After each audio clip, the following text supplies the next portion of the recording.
everybody. Yeah. Okay, so my name is Sommer. I'm also an animal lover. I'm mostly a cat person, but I just became a new dog walker, so give it up for me. It's pretty exciting. Thank you. I don't quite know how to handle dogs because I'm mostly a cat person, but I'm learning. And recently I had a dog, and I went over to walk him, and he wouldn't stop humping me. Yeah, the whole time. And so it made me think, I still got it, you know what I'm saying, everybody?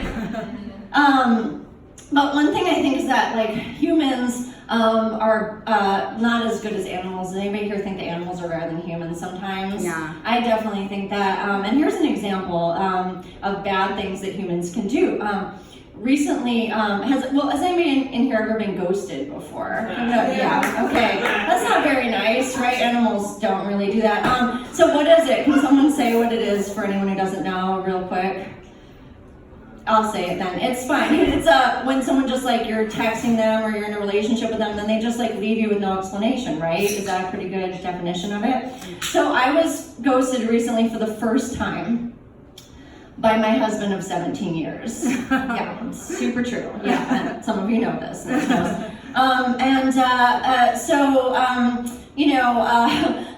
I knew I'm back doing stand-up comedy, so I was doing it for a while, and then I quit. After Trump got elected, I didn't really feel like anything was funny anymore. Maybe some of you felt that way too. And then my husband left me for someone who was nearly half my age and one of his acting students, and I was like, yes, that is hilarious. So coming back to stand-up, you know. I was left for somebody half my age, which means I am old enough to be left for someone half my age. And I always thought that, I was worried always about my art being cliche, but now it's my life. So that's pretty fun.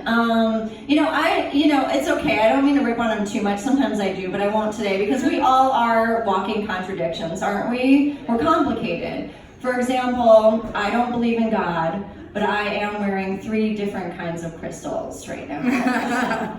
The thing that's so sad about it is I'm just really sad that he let me go, before I had the chance to ruin him. Because I was so close, after 17 years, it was like a long game, but I was really getting there. I come from a very long line of women who've ruined men into the grave. I was kind of looking forward to that.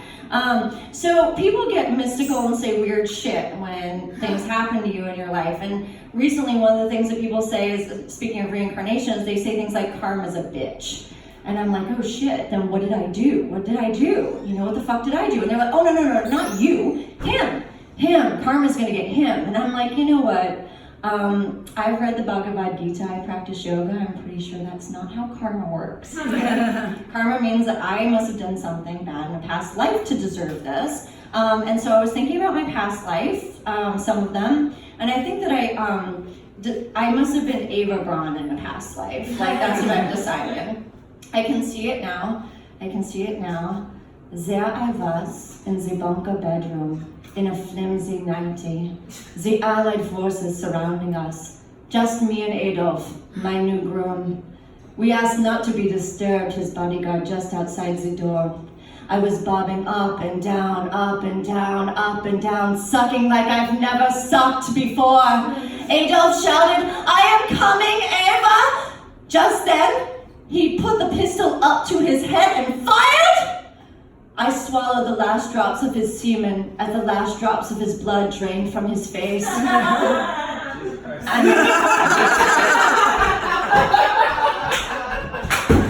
as the soldiers pounded down the door, just before I bit into the cyanide capsule, I shouted my last words to the world. Hitler loved his animals, and he has a huge cock! See, I think that was pretty much the nail in the karma coffin for me.